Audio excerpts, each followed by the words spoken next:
اللہ کی طرف سے۔ ہم نے اس آئیڈیالوجی سے انحراف کیا، اس نظریے کو پسے پش ڈالا، بلکہ پاؤں تلے رگڑا۔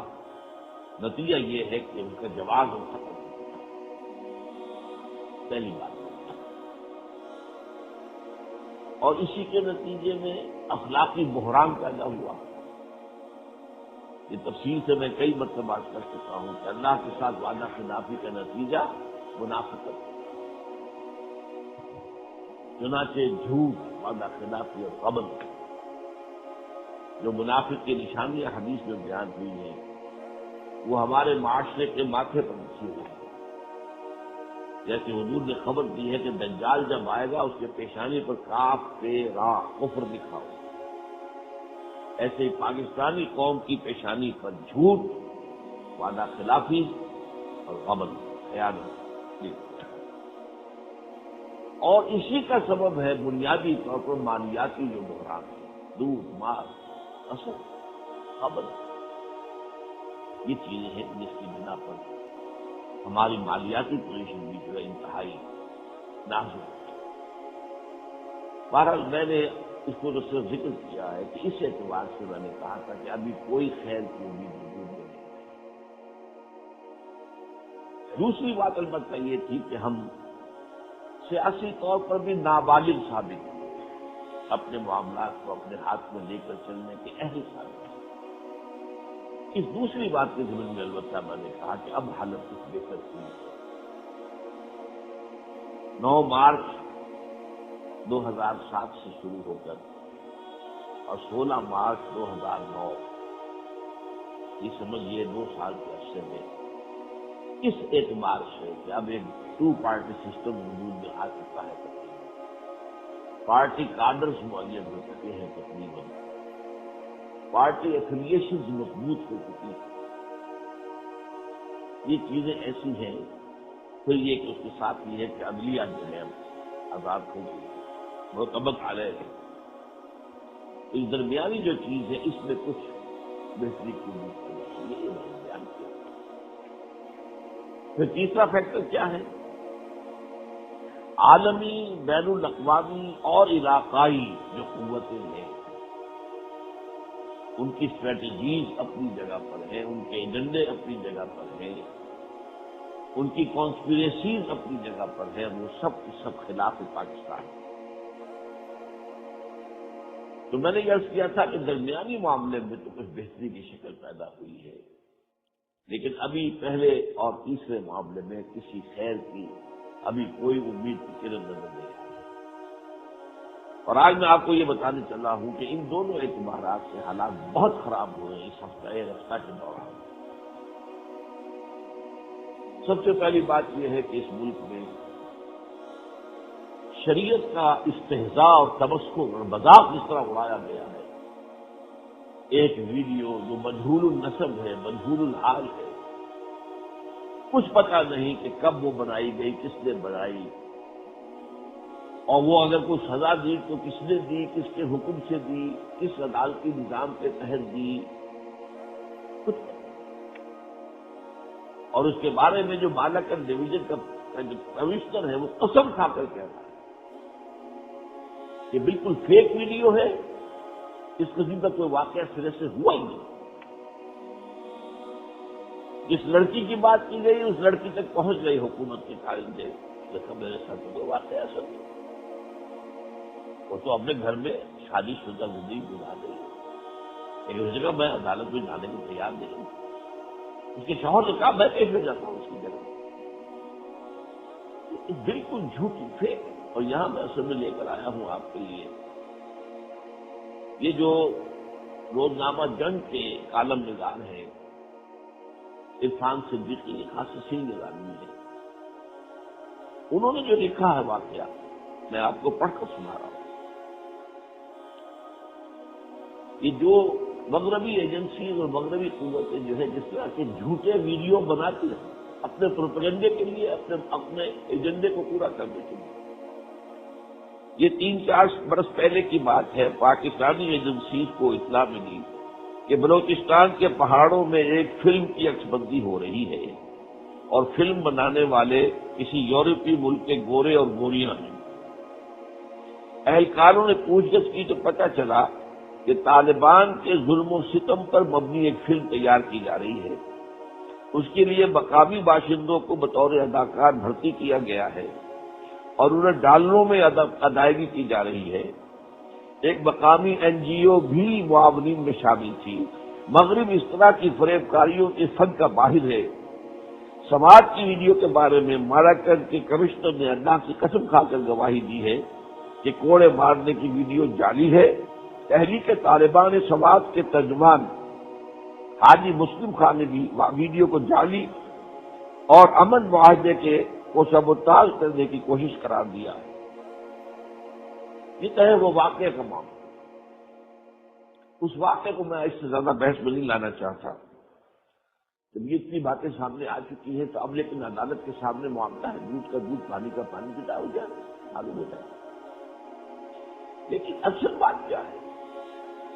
اس واقعے کو آڑ بنا کر ہمارے میڈیا، ہمارے اینکروں نے، ہمارے جو ہے ویڈیو میں آ کر جو گفتگو کرتے ہیں، انہوں نے جس طریقے سے استہزاء، تبسکر، مذاق اللہ کی شریعت کا، اللہ کے احکام کا اڑایا، یہ اللہ کے غضب کو دعوت دینے کے مترادف ہے، یہ کفر کے مترادف ہے، آیات الہی کا انکار کفر کے مترادف ہے، اور اس کا اس بڑے پیمانے پر چرچا تاکہ اسلام بدنام ہو جائے۔ پھر اس پر جو رد عمل آیا ہے، اتنا بڑا جلوس نکل گیا کراچی کے اندر اس کے خلاف۔ خدا کے بندو، اس سے پہلے عورتوں پر ظلم نہیں ہوا ہے، 5 عورتیں زندہ دفن نہیں کی گئی۔ کراچی کی ایک بیٹی ہے عافیہ صدیقی، جس پر جو مظالم ڈھائے گئے ہیں، اس کے لیے تو کوئی ضرورت نہیں ہوا، اس کے لیے کوئی احتجاج نہیں ہوا۔ آپ سوچیے، غور کیجیے، یہ ہو کیا رہا ہے؟ یہ حالات کیا ہیں جو ہمارے ملک کے اندر سامنے آ رہے ہیں؟ کون ہے، کون معشوق ہے اس پردہ دنیاداری میں، کون ہے پیچھے؟ یہاں پہ مظالم ہوتے بڑے سے بڑے ہوتے۔ ایک وکیل صاحب نے بتایا کہ یہاں کی جیلوں میں خواتین پر جو سختیاں ہوتی ہیں، تشدد ہوتی ہے، یہاں تک کہ برہنہ کر کے ان کو سزا دی جاتی ہے، ہوتا ہے۔ کوئی بولنے والا ہے؟ یہ سارا معاملہ اس لیے ایک شرعی حکم کے مطابق جو ہے وہاں پر مظلومہ طور پر، وہ بھی یہ نہیں ظاہر بات ہے کہ اس میں کوئی ثبوت نہیں ہے، کوئی پتہ نہیں ہے کب ہوا واقعہ، کیسے ہوا واقعہ، کس کے ذریعے ہوا، کس کی اتھارٹی سے ہوا، کوئی عدالتی کارروائی ہوئی یا نہیں ہوئی، کچھ پتہ نہیں ہوا بھی کہ نہیں۔ اب تو یقین سے یہ کہا جا سکتا کہ ہرگز نہیں ہوا۔ یہ جو یہاں پر اس کالم کے اندر ذکر ہے، یہ مالاکنڈ ڈویژن کے کمشنر نے کہا، یہ مجھ سے خود ابھی حال ہی میں ایک ملاقات ہوئی تھی، میجر جنرل ریٹائرڈ ظہیر الاسلام عباسی صاحب تشریف لائے تھے میرے پاس۔ انہوں نے بتایا کہ میرا ذاتی دوست ہے، وہ کمشنر جو ہے مالاکنڈ، اس نے کہا خدا کی قسم کھا کر کہتا ہوں کہ ایسا کوئی واقعہ ہوا ہے۔ یہ ہے وہ چیزیں کہ جس کے حوالے سے بہت بڑا معاملہ ہے، میں سمجھتا ہوں یہ چھوٹا معاملہ نہیں، یہ اللہ تعالیٰ کی آیات کا مذاق ہو رہا ہے۔ لا تتخذوا آیات اللہ ہزوا، اللہ کی آیات کا مذاق نہ بناؤ، مذاق نہ اڑاؤ، استہزاء نہ کرو۔ یہ اللہ تعالیٰ کے خلاف بہت بڑی جسارت ہے، بہت بڑی جرت، بہت بڑی گستاخی ہے۔ اب اصل میں سوچنے کی بات یہ ہے کہ جرائم کی سزاؤں کے بارے میں مغرب کا جدید فلسفہ کچھ اور ہے، اسلام کا فلسفہ کچھ اور ہے، بنیادی طور پر جانے کے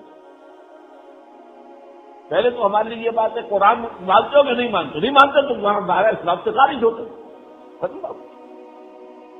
قرآن کو مانتے ہو کہ اللہ کا کلام اور محفوظ ہے، اس میں کوئی تحریف نہیں ہے، اور یہ آخری شریعت ہے جو اللہ نے نازل کی، قابل شریعت ہے۔ الیوم اکملت لکم دینکم واتممت علیکم نعمتی، اتمام ہوا ہے، تکمیل ہوئی ہے شریعت کی اور دین کی۔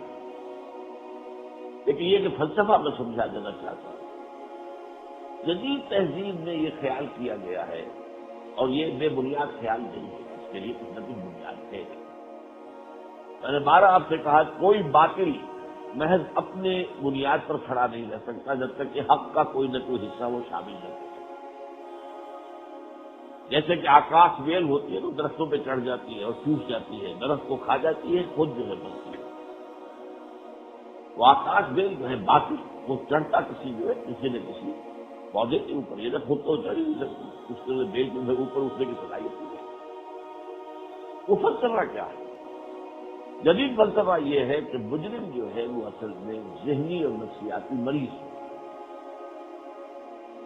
لہذا اس کے ساتھ ہمدردی ہونی چاہیے، اس کے خلاف نفرت نہیں ہونی چاہیے،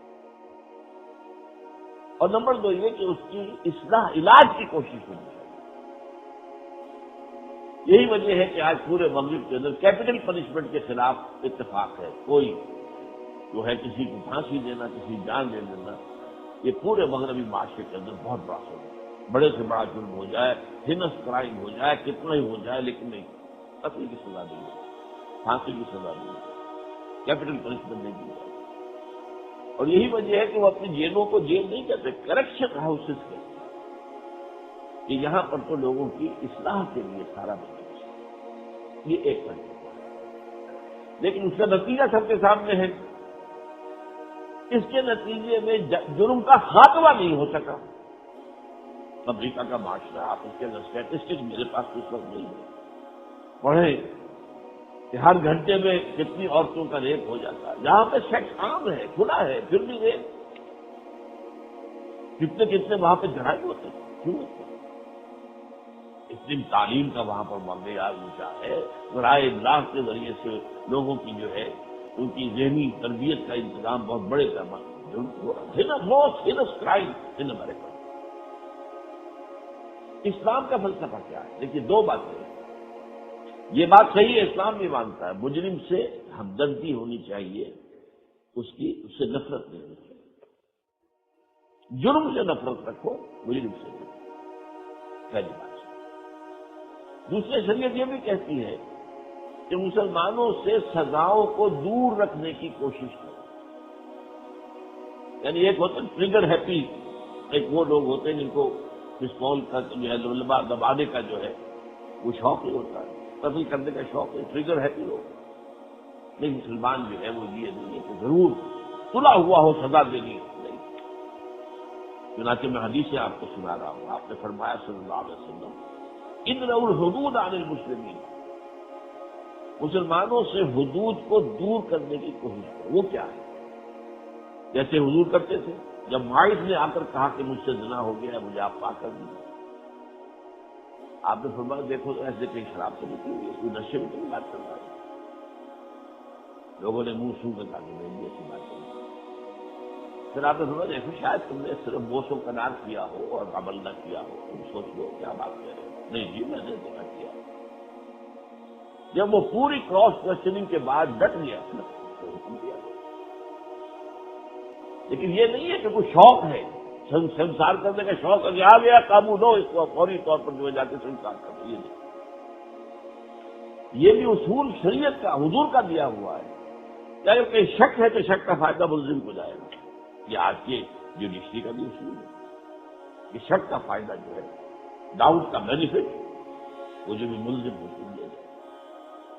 پھر یہ بھی حضور کا بیان کردہ معاملہ ہے کہ 100 مجرم چھوٹ جائیں کوئی حرج نہیں، کوئی بے گناہ کے اوپر سزا نہ ہو جائے، احتیاط کام ہے، یہ اپنی جگہ ہے۔ لیکن جرم ثابت ہو جائے تو پھر سزا اسلام دیتا عبرت نہ، کہ لوگ دیکھیں اور لوگوں کے ہوش ٹھکانے آ جائے۔ یہ عبرت کا سزا کس لیے؟ تاکہ جرم ختم ہو۔ یہ اس سے کوئی ہمیں دشمنی نہیں، اس شخص سے، بلکہ جرم سے دشمنی ہے، اور جرم کی ڈیڈیکیشن اس کے بغیر نہیں ہوگی۔ اب آپ کو معلوم ہے اللہ سے بڑھ کر اپنی پوری خلق کے لیے رؤوف اور رحیم کوئی ہو سکتا ہے؟ امت کے حق میں حضور سے بڑھ کر رؤوف اور رحیم کوئی ہو سکتا ہے؟ اللہ حکم دے رہا ہو اور اللہ کا رسول اس کا اجرا کر رہا ہو، یہ کون ہے جو اللہ اس کے رسول سے بڑھ کر بھی رؤوف اور رحیم کو اپنے آپ کو ثابت کرنا چاہتا ہے؟ اب زنا کی سزا کیا ہے قرآن مجید؟ دیکھیے کس اہتمام کے ساتھ سورہ نور شروع ہو رہی ہے، پورا ایک مقدمہ، سورۃ انزلناہا وفرضناہا۔ دیکھو یہ ایک سورت ہے جو ہم نے نازل کی ہے، اسے فرض میں قرار دیا، لازم قرار دیا، یہ تمہید ہے۔ وَأَنزَلْنَا فِيهَا آیَاتٍ بَيِّنَاتٍ، اور اس میں ہم نے بڑی روشن آیات اپنی نازل کی، لعلکم تذکرون، تاکہ تم سبق حاصل کرو، نصیحت حاصل کرو، ہدایت حاصل کرو۔ اس تمہید کے بعد الزانیۃ والزانی فاجلدوا کل واحد منہما مئۃ جلدہ، زنا کرنے والی عورت ہو یا زنا کرنے والا مرد، ان میں سے ہر ایک کو 100 کوڑے لگاؤ۔ اچھا یہ بھی جان لیجیے کہ یہ سزا سنت رسول کے مطابق غیر شادی شدہ زانی کے لیے یہاں عام ہے، قرآن میں عام ہے، یہاں غیر شادی شدہ کی کوئی تفریق قرآن میں موجود نہیں، لیکن یہ اصول ہے محدثین کا، سنت رسول قرآن کے کسی حکم کو بدل نہیں سکتی، لیکن کوئی عام شے اسے خاص کر دے، کوئی خاص بیان اسے عام کر دے، یہ سنت رسول کا حق ہے، یہ رسول کا حق ہے۔ جیسے قرآن میں آیا کہ ایک نکاح میں 2 بہنوں کو جمع نہ کرو، جو بیک وقت 2 سگی بہنوں سے آپ نے نکاح کرتے ہیں۔ حضور نے اس عام کو، اس خاص کو عام کیا کہ یہی حکم ہوگا خالہ بھانجی کا بھی اور پھوپھی بھتیجی کا بھی، یہ حضور کا تھا، ٹھیک ہے۔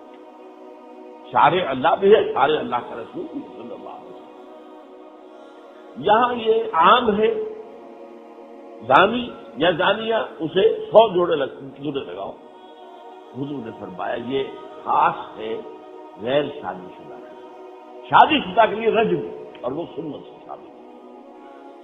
تورات کے بعض احکام کو نبی اکرم صلی اللہ علیہ وسلم نے اب شریعت اسلامی کے اندر بھی برقرار رکھا ہے، مثلا یہی حکم رجم کا، یہ تورات کا حکم ہے جسے حضور نے باقی رکھا ہے، اور حضور کے اختیار ہے، حضور شارع ہے۔ یہ تو صرف منکرین حدیث اس دور میں جو ایک فتنہ اٹھا ہے وہ اس کا انکار کریں گے، پوری امت کو اس پر جو ہے اس کا اجماع ہے، پوری امت کا اجماع ہے، شیعہ، سنی، اہل حدیث، آپ حنفی، مالکی، شافعی اور ظاہری اور زیدی سب، اور جعفری سب کے نزدیک شادی شدہ زانی یا زانیہ رجم، پتھر مار مار کے ہلاک کیا جائے، اور غیر شادی شدہ کو 100 کوڑے۔ تو یہاں وہ اس کا ہے جو عام الفاظ میں آیا ہے، لیکن حدیث اور سنت کی روح سے یہ خاص معاملہ ہے، یہ غیر شادی شدہ کے لیے، لیکن یہ اصل میں اس وقت کا موضوع نہیں ہے۔ فرمایا الزانیۃ والزانی فاجلدوا کل واحد منہما 100 جلدہ ولا تأخذکم بها رأفۃ من دین اللہ ان کنتم تؤمنون باللہ یوم الآخر، اور دیکھو اگر تم اللہ پر اور یوم آخر پر ایمان رکھتے ہو تو ان دونوں کے لیے تمہارے اندر کوئی ہمدردی پیدا نہیں ہونی چاہیے، کوئی نرمی پیدا نہیں ہونی چاہیے۔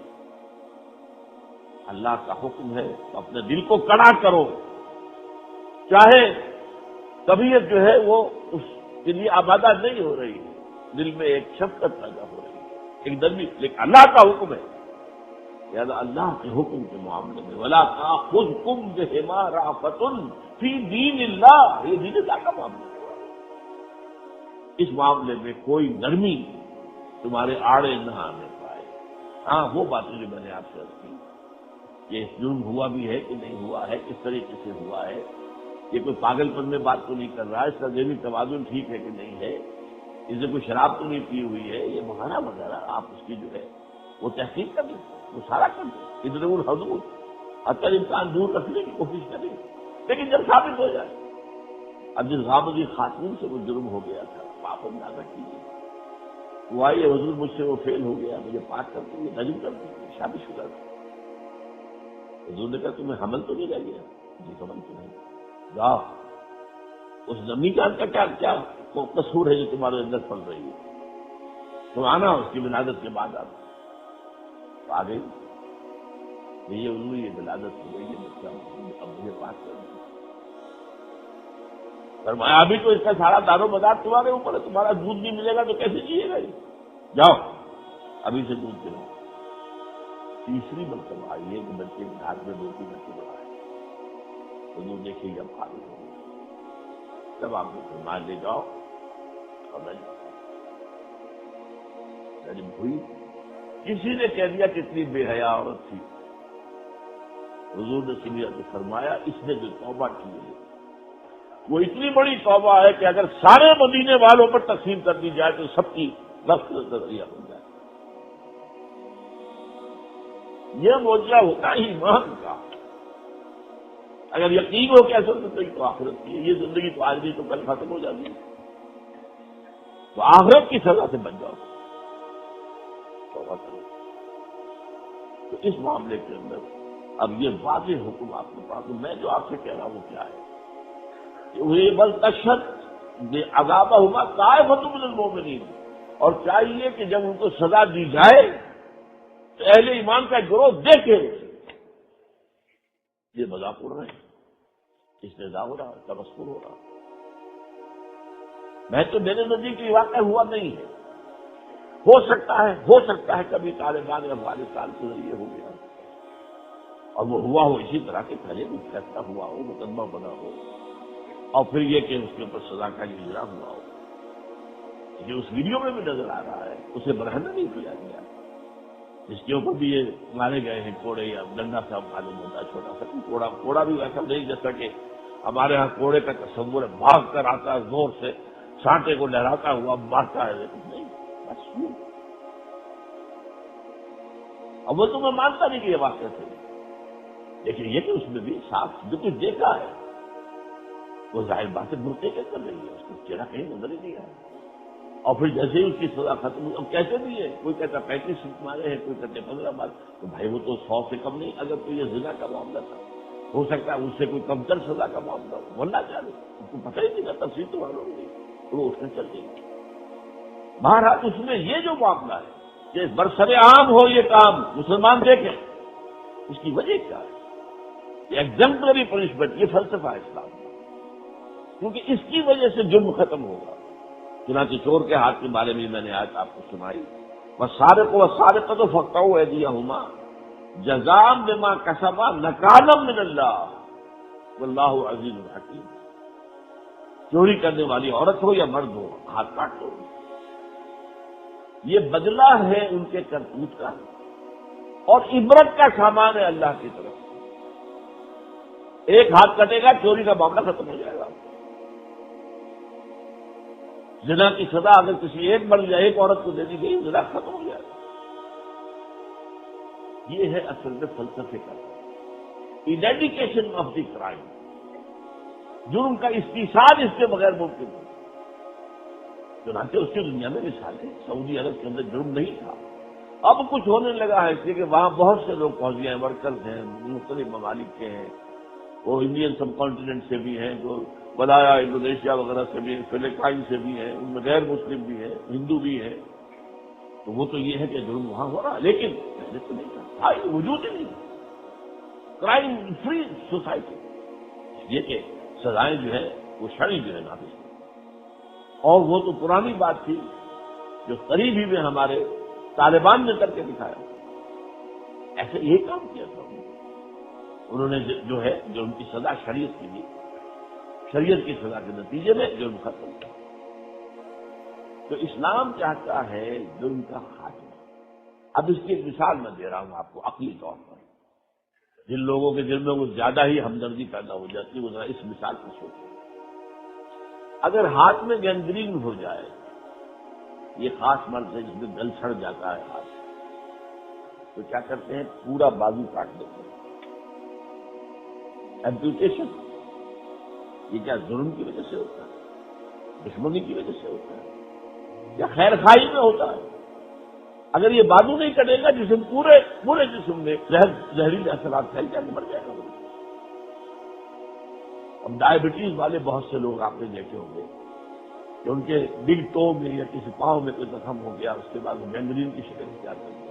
اگر ابتدائی دور میں ہو جائے تشخیص تو صرف وہی جو ہے انگلی کاٹی جائے گی یا پاؤں کاٹا جائے گا، جیسا کہ ہمارے عام طور پر ہوتا ہے کہ دیر لگ جاتی ہے تشخیص میں، تو پوری ٹانگ کاٹی، تو کیا اس آدمی سے دشمنی میں کاٹی ہے؟ کیا یہ ظلم ہے؟ یہ اس پورے وجود، پوری اس کی جان کی خیر خواہی ہے کہ اس کا یہ لمب جو ہے، یہ بازو ہے یا ٹانگ جو ہے وہ کاٹ دی جائے۔ ایمپوٹیشن شروع ہوتی ہے۔ یہ بھی ایمپوٹیشن ہے، امت قوم ایک جسد کے معنی ہے، اس کا ایک جو ہے جز اور ایک عضو جو ہے وہ سڑ گیا، لہذا اس کی اگر آپ جان بھی لیتے ہیں رجم کے ذریعے سے، ٹھیک ہے، تاکہ پوری قوم تو بچے نا، پورا جسم تو بچے، صرف ایک ہاتھ کی قربانی دے کر یا ایک پیر کی قربانی دے کر جان تو بچے، پورا جسم تو بچے۔ یہ اصل میں فلسفے کا معاملہ ہے، اس فلسفے کو نہیں سمجھتے لوگ، اور وہ مغرب کا معلوم سارے ذہنوں پر، اعصاب پر مغرب سوار ہے، ہماری وہی سوچ ہے، انہی کا فلسفہ، انہی کا فکر، انہی کی سائیکالوجی، سارا معاملہ ان کا ہے۔ اور مغرب تلا ہوا ہے، ہو نہ جائے آشکارا شان پیغمبر کہیں، یہ شریعت محمدی کا دنیا میں نمونہ نہ کہیں آ جائے، جہاں آئے گا ڈبلی ایول ان دی بڑ، ان کے لیے یہ ایول ہے، اسے تو کچھ ختم۔ طالبان کا قصور کیا تھا؟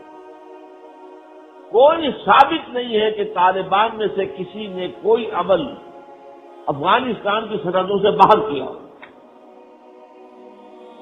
الزام بھی اگر انہوں نے لگایا تھا اسامہ پر لگایا تھا، ناٹ طالبان، القاعدہ، اسامہ۔ اور طالبان نے کہا تھا اگر آپ کے پاس ثبوت ہے ہمیں دیجیے، ہم مقدمہ چلائیں گے، ہمارا مہمان ہے، اگر وہ یہاں ایسی حرکت کرتا ہے ہم سزا دیں گے، لیکن آپ کے حوالے نہیں کریں گے۔ ہاں کسی اور تھرڈ ملک کے حوالے ہم کرنے کو تیار ہیں، جہاں عدل اور انصاف کے ساتھ مکمل چلتے ہیں، آپ پر اعتماد دیں۔ سزا کیا تھی؟ ہو نہ جائے آشکارا شان پیغمبر کہیں، یہ جو ابلیس کے مجلس شورا نامی نظم لکھی تھی علامہ اقبال نے 1936 میں، انتقال سے سمجھے سال سوا سال پہلے چھپی ہے، ان کے انتقال کے بعد۔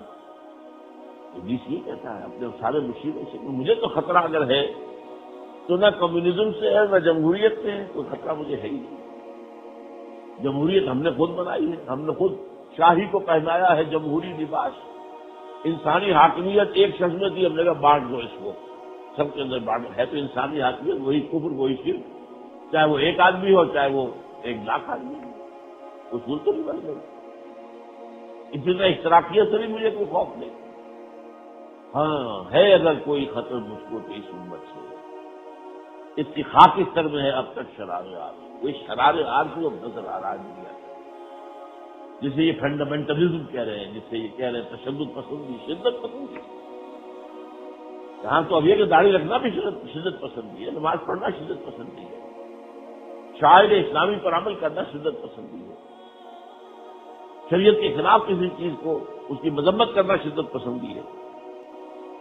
صورتحال یہ ہے کہ اس وقت مغرب اس پر کھلا ہے، چنانچہ یہ سارا معاملہ جو ہوا ہے یہ مغرب کی این جی اوز اور ہمارے جو بھی دانشور امریکہ کے ایجنٹ ہیں، یہ بہت بڑی ایجنسی مشرف کے دور میں کھلی تھی، جس میں آزاد خیال یا جن کو روشن خیال کہا جاتا ہے، دانشوروں کو چارج دے دیا گیا ٹیلی ویژن کا، ان کے چینلز کا، وہ آئیں اور ان پر بات کریں۔ یہ رینڈ کارپوریشن کی سفارش کے مطابق ہوا تھا۔ یہ مسلمان ایک طرح کے نہیں ہیں، 4 طرح کے ہیں۔ ٹریڈیشنلسٹ مسلمان ہیں، وہ ہمارے لیے خطرناک نہیں ہے، وہ تو اپنے قال اللہ قال رسول میں مدرسے کے اندر لگا ہوا ہے۔ اور ایک ہے جو فنڈامنٹلسٹ مسلمان ہیں، وہ چاہتے ہیں اسلام کا نظام قائم ہو، یہ ہمارے دشمن ہے۔ اور اگر ٹریڈیشنلسٹ ان کے قریب آ جائیں تو وہ بھی بہت بڑے دشمن بن جائیں گے، ان کو دور رکھو ایک دوسرے سے، یہ لڑاؤ۔ نمبر 3 جو ہے وہ ماڈرنسٹ ہیں، جو جدید جو ہماری تہذیب ہے وہ اس کو اپنے مسلمان ممالک میں رواج دینا چاہ رہے ہیں، وہ تو ہمارے اپنے ہیں۔ ان کو جو ہے الیکٹرانک میڈیا کے اوپر ان کو اپیئرنس ان کا اہتمام کیا جائے کہ وہاں جانے بات کر سکے، اس لیے کہ ان کو مسجد میں تو سنے گا نہیں، کون داخل ہونے دے گا ادھر، کون خطبہ دینے دے گا، زیادہ ایک راستہ اور بہت بڑا راستہ ٹیلی ویژن۔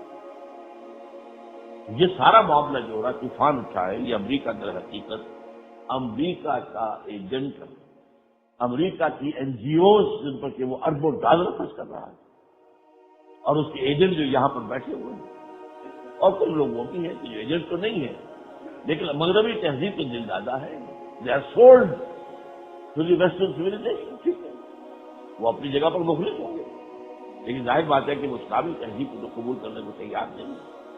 ان کا اٹھایا ہوا یہ معاملہ جو آیا ہے، یہ بہت بڑا جو ہے میرے نزدیک ایک علامت ہوئی ہے اس وقت، اور اس میں پولرائزیشن کا شدید خطرہ، پولرائزیشن۔ میں کئی دفعہ بیان کر چکا ہوں، پاکستان میں سینٹریفیوگل فورسز تو بہت ہیں، توڑنے والی فورسز، مختلف نیشنلٹیز ہیں، بلوچ موومنٹ، اب جو کچھ ہو رہا ہے بلوچستان میں، اور پتہ نہیں کب سے کہا جا رہا ہے کہ بلوچستان کو علیحدہ ہو کر آزاد ہو جائے گا، گریٹر بلوچستان بنے گا، اس کے آثار ہیں۔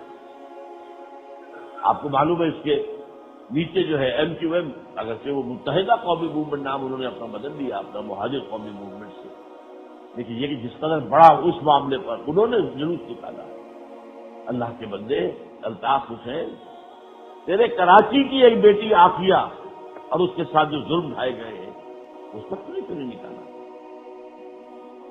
یہ تو کچھ بھی نہیں، یہ تو اس لڑکی کو اگر مارے بھی گئے تو اس کا فوراً چلتی ہے۔ عافیہ کے اوپر جو ظالم بیتے کچھ تصور کر سکتے، اور وہ لڑکی کون ہے؟ وہ جاہل نہیں، MIT کے ساتھ ڈاکٹریٹ کیے ہوئے، مالیکولر بایولوجی کے اندر PhD، بہت بڑی۔ میں ان سے واقف اس لیے ہوں کہ میرے ایک کلاس فیلو کی بیٹی ہے ڈاکٹر فوزیہ، ان کی بڑی بہن، جو کبھی آتی ہے ٹیلی ویژن پر، کبھی جاتی ہے ادھر چیف ادھر پکار، کبھی چیف جسٹس کے پاس فریاد لے کر جانا، یہ بھی وہیں کی پڑی ہوئی ہے، اور بہت بڑی ڈاکٹر، نیورو فزیشین ہے، بہت بڑی ڈاکٹر۔ ابھی پرسوں یہاں پر ایک بہت بڑا جو ہے وہ نیورو فزیشین کی ایک کانفرنس تھی، کوئی نئی دوا جو ہے انٹروڈیوس کرنے کے لیے، اس میں کی نوٹ ایڈریس دینے کے لیے ڈاکٹر فوزیہ آئی تھی کراچی سے لاہور، وہ سے ملنے کے لیے آئی تھی۔ مجھے تو وہ اپنے سمجھے بزرگوں سے سمجھتے ہیں، پھر ممبئی کے والد کا کلاس چلو، اس کے اوپر تو کوئی طوفان نہیں تھا۔ یہ سارا در حقیقت پیچھے کیا ہے؟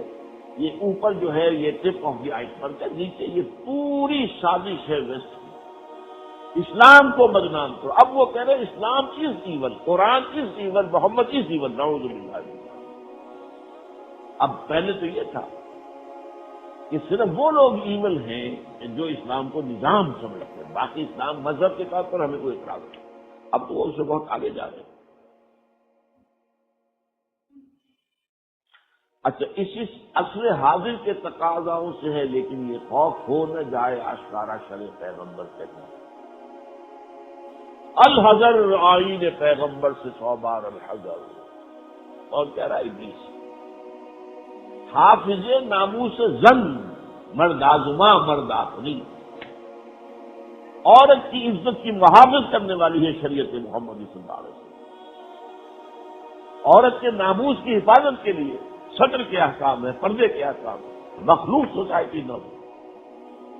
جو کچھ ہوتا ہے، جو کچھ عراق میں ہوا ہے، جہاں عورتیں بھی گئی ہیں فوجی، جو آپ نے پڑھ لیا اخبارات میں، جو ہیراسمنٹ ہوتی رہی، جو ریپ ہوئے، جب وہ پاگل ہو کر نیم پاگل ہو کر آئی ہیں، ہوا ہے، وہ تو ہوگا، اگر پانی کا بھیج تو نہیں ہوگا۔ اسلام نے اس کے لیے جو ہے شریعت دی ہے، قوانین دیے، حافظ ناموس زن مرد آزما مرد آفری، سارا بوجھ جو ہے اسلام میں مرد پر ڈالا گیا۔ تم کا کفالت کرو گے خاندان کی، کماؤ گے پورے گھر کے لیے، بیوی کمانے کے لیے نہیں ہے، بیوی گھر کے اندر رہ کر وہ شام محفل بھی نہیں بنے گی، وہ چراغ کھانا بنے گی، وہ گھر میں رہے گی، اپنے بچوں کی دیکھ بھال کرے گی، بچوں کی تربیت کرے گی۔ بہترین تربیت تو ماں کی گود میں ہوتی ہے۔ کتنے بدنصیب وہ بچے ہوتے ہیں جو ماں کی گود سے محروم رہ جائیں۔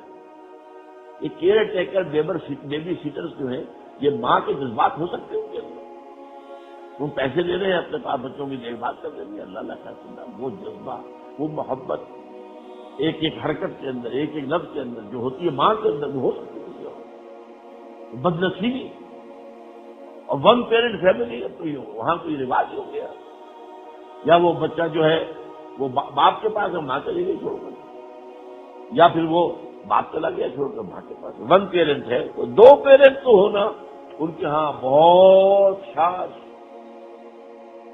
یہ تو گویا کہ انہونی سی بات ہے۔ اور باقاعدہ شادی ہونا یہ بھی بہت کم رہ گیا. We are living together, we are not married. لیکن اسلام جو ہے وہ چاہتا ہے وہ نظام. اب اسی سلسلے کی دوسری کڑی کیا ہوئی؟ یہ جو معاہدہ ہوا تھا اتنے زیادہ توڑ پھوڑ کے بعد اس قدر سواد کے اندر بربادی آئی. کتنے لوگ مرے، کتنے ڈاکے پڑے، کتنے جو ہے ان کو کڈنیپ کر کے جو ہے پھر کتنے لوگ ذبح کیے گئے، باضابطہ ذبح کیے گئے، کتنے اسکول اڑا دیے گئے. اس کے بعد ایک امن ہوا. ایک شخصیت ہے، معمر ہے، قرآنی ہے، بزرگ ہے، صوفی محمد ہے. اس نے شروع کی تھی 1988 سے تحریک شروع کی تھی سوات میں شریعت کے نظام کے نفاذ کے لیے، اور وہ پرامد تحریک تھی. اس وقت بھی معاہدہ کر کے حکومت پھر گئی تھی. پھر جب وہ کھڑے ہوئے دوبارہ انہیں پکڑ کے جیل میں ڈال دیا.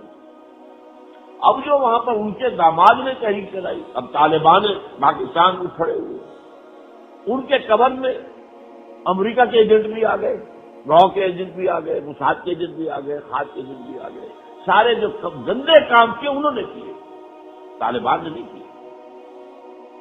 لیکن یہ کہ بہرحال اب ہوئی ہو کسے پتا ہے کون ہے؟ داڑیاں تو وہی ہے، شکلیں تو وہی بنا رکھی ہے. ایجنٹ بھی آئے گا تو اپنا بھیس بدل کے آئے گا نا، یوں تو نہیں آئے گا. لہذا اس نے پھر صوفی محمد کو جیل سے نکالا گیا. اس نے نیگوشیشن کی، کیونکہ طالبان پاک جو ہیں وہاں کے سوات کے، ان کا لیڈر جو ہے ان کا داماد ہے فضل اللہ. تو انہوں نے جان مین میں جو ہے وہ مذاکرات کروائے، سنا ہو گئی. جو پروونشل حکومت ہے، حالانکہ اے این پی کی ہے، وہ پختونخوا اب اسے کہنا ہے، ویسے تو صوبہ سرحد کے نام سے ہم جانتے ہیں. اے این پی کی حکومت سیکولر حکومت ہے، وہ کوئی مذہبی لوگ تو نہیں ہے. انہوں نے دیکھ لیا کہ اب امکان ہی نہیں ہے یہاں پر امن کا اس کے بغیر، یہ تو ہاتھ سے نکل رہا ہے. اور خود ان کو اپنی جانوں کے خطرے ہو گئے. ہم یار ولی کے گھر پر حملہ ہو گیا تھا، بھاگ کر آ کر وہ جو ہے اسلام آباد میں چھپا اپنی جان سے کہنے کی. یہ اس قدر زبردست تحریک تھی. اب اس میں جب ہو گیا، معاہدہ ہو گیا، پروونشل گورنمنٹ نے مان لیا اور صوفی محمد صاحب نے صلح کرا دی، امن ہو گیا، بالکل امن. کہیں کہیں کوئی واقعہ چھوٹا سا وہ بھی بڑا نہیں، وہ تو یہ ہر جگہ ہو رہا، پاکستان میں ہو رہا ہے، لاہور میں ہو رہا ہے، کہیں اور ہو رہا ہے. اس لیے کہ وہ جو بھی جرائم پیشہ لوگ تھے وہ بھی تو آگے موجود ہے نا. لیکن یہ کہ وہاں پر اکثریت کا جو اصل ہولڈ تھا ثابت ہو گیا کہ وہ سچے طالبان کا تھا جنہوں نے امن قائم کر دیا. وہاں صوفی محمد صاحب کی جو بھی مصالحت کی کوشش کی اس کے نتیجے میں امن قائم ہو گیا. اب یہ امن معاہدہ جو ہے مغرب کے پیٹ سے حلق صدی سے نہیں کر رہا. نیگیٹو اس کا مطلب ہے تم نے فنڈامنٹلس کے آگے ہاتھ ڈال دیے، تم نے تو گھٹنے ٹیک دیے. پہلے تب سے آئے تھے، اب دباؤ اتنا ہے. یہ جب تک ظاہر بات ہے کہ پروونشل گورنمنٹ کو تو سارا اختیار نہیں ہے، جب تک صدر زرداری صاحب اس پر دستخط نہ کرے، ریٹیفائی نہ کرے، اس وقت تک تو وہ بات نہیں بنتی، قانون تو نہیں بنتا. بار بار صوفی محمد صاحب نے کہا کہ دیکھو جلدی کرو، اس پر دستخط کرو اور اس کے اوپر عمل شروع کر دو، ورنہ معاملہ پھر ہاتھ سے نکل جائے گا. 2 مہینے کے انتظار کے بعد بالآخر کل انہوں نے اپنا جو مصالحتی کیمپ تھا امن کیمپ کو اٹھا دیا. تو آج چلے گئے اپنے گھر بھی. اب تم جانو اور طالبان جانو. یہ سب کیوں ہو رہا ہے؟ تاکہ پاکستان میں بدامنی ہو، امریکہ چاہتا ہے، اور بدامنی بڑے پیمانے پر ہو تاکہ ہمیں جواب مل جائے کہ ہم اپنی فوجیں لے کر پاکستان میں داخل ہو جائیں. صرف ڈرون نہیں، فوجیں لے کر داخل ہو. یہ صورتحال ہے. یہ انتہائی ایک منفی ڈیولپمنٹ ہوئی ہے حالات میں، بہت ہی خوفناک. ورنہ اتنا امن وہاں ہو گیا، سب لوگ واپس چلے گئے جو گھروں سے نکلے ہوئے تھے، بازار کھل گئے، اسکول کھل گئے، ہر چیز جو ہے مارکیٹیں کام کر رہی ہے، وہاں پر ہر چیز تو امن ہو گئی. اور 2 مہینے نہیں. اب زرداری صاحب کیا، جب امن قائم ہو جائے گا تب خدا کے بندے امن قائم کرنے کے لیے یہ معاہدہ ہوا. قائم ہو جائے گا تو پھر تمہیں کیا ضرورت رہے گی دستخط کرنے. اور ہو چکا ہے 2 مہینے کا. دیکھ لو معاملہ کیا ہے. فروری میں معاہدہ ہوا تھا، اب تک جو معاملہ کوئی بڑا معاملہ نہیں ہوا، کچھ بھی نہیں. کوئی تقریبی کارروائی نہیں، کسی کو ذبح نہیں کیا گیا، کسی کو کڈنیپ نہیں کیا گیا، کوئی قتل عام نہیں ہوا. بنیر میں کچھ معاملہ تھوڑا سا ہوا تھا، اس کی وجہ بھی یہ تھی کہ وہاں کے جو بائی الیکشن تھے اس کے اندر فساد پیدا کروایا تھا اے این پی کی حکومت نے، لیکن وہ بھی جلدی سے کنٹرول ہو گیا.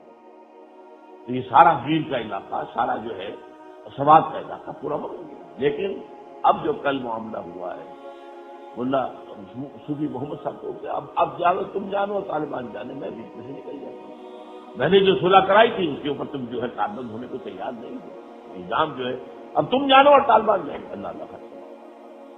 یہ دو چیزیں ایسی ہوئی ہیں کہ جو انتہائی منفی رخ پر، انتہائی مایوس کن انداز کی طرف سے پاکستان کہلاتی ہے. اور تیسری ایک چیز امریکہ کی طرف سے پالیسی میں ایک اور پیش رفت ہو گئی. ڈٹ کر وہ کہہ رہا ہے ڈرون حملے جاری رہیں گے، بلکہ بلوچستان میں بھی ہوں گے. ابھی یہ کہہ رہا ہے فوج ہم داخل نہیں کریں گے، اس کے لیے وہ جب تک سزا اور نہ پک جائے، تھوڑا تیار نہ ہو جائے پورا چیرا دینے کا، اس وقت انتظار کریں. لیکن اس سے اگلی بات جو آپ نے نوٹ کی ہوگی جو اس ہفتے میں ہوئی، افغانستان میں امن کا قیام بغیر پاکستان کے ممکن نہیں. پہلے تو یہ تھی بات، اب کہتے ہیں بغیر بھارت کے ممکن نہیں ہے. اب بھارت کہاں سے آ گیا اس معاملے میں؟ جو بھی معاملہ ہے وہ افغان پاکستان سرحد پر کیسے رہے گا؟ بھارت کس میں؟ اب یہ ان کی اصل اسکیم ہے.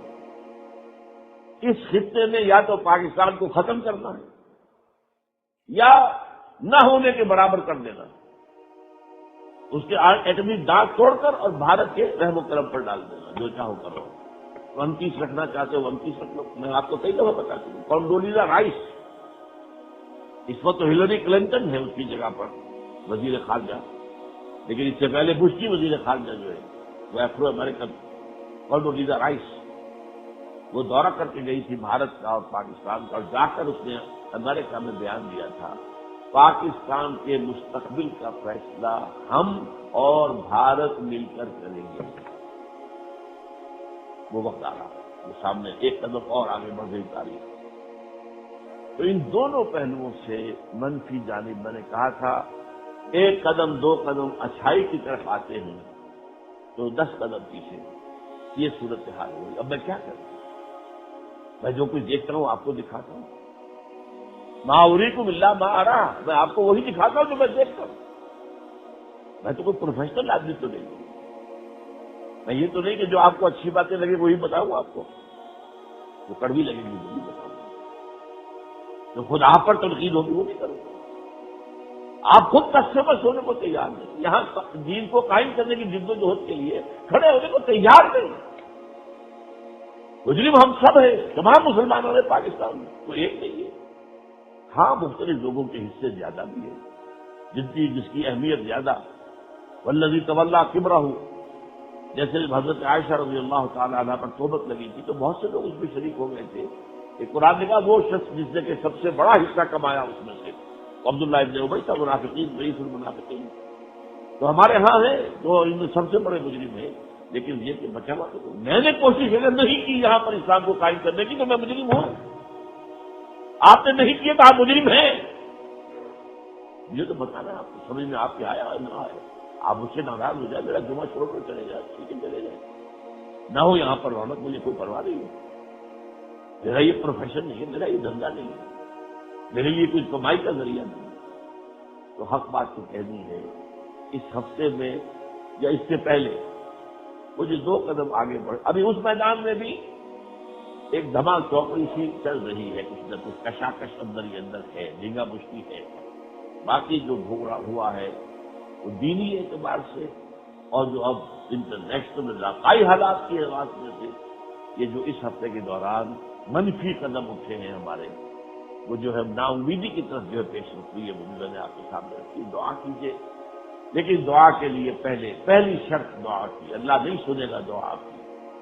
پہلے آپ طے کریں ان صلاتی و نسکی و محیای و مماتی للہ رب العالمین. میرا جینا اور مرنا، میری نماز اور میرا حج اور جو قربانی ہے وہ سب اللہ. اگر میرا جینا اور مرنا اللہ کے لیے نہیں ہے تو میری دعا اللہ نہیں سنے. شریعت کی پابندی کیجیے، آپ خود کیجیے، اور یہ کسی نہ کسی جماعت میں شریک ہوگا۔ میں کھل کر کہہ چکا ہوں، میرے نزدیک کوئی اور جماعت نہیں ہے جو اس میں صحیح روح پر کام کر رہی ہے سوائے تنظیم اسلامی کے شامل ہو، اور اس کے اندر شامل ہو کر اپنے وسائل کا، اپنے مالیات کا، اپنی جسم و جان کی ذہنوں کی صلاحیت کا حصہ ڈالے اس کے اندر۔ اللہ تعالیٰ مجھے اور آپ کو اس کی توفیق عطا فرمائے۔ اس موضوع پر جو ابھی میں نے آج تقریر کی ہے، اس پر میرا 1.5 گھنٹے کا انٹرویو جو ہے ریکارڈ کیا ہے دنیا ٹیلی ویژن میں۔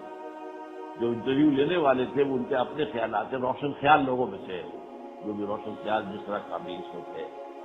میں نے تو خود کہا، آپ کہتے ہیں کہ انہوں نے کیوں وہاں پر شریک جو ہے سزائے نافذ؟ میں نے کہا دیکھیے، میں اگر اپنی بات کروں گا تو آپ کو سمجھ میں نہیں آئے گا، میں باہر کی بات کرتا ہوں۔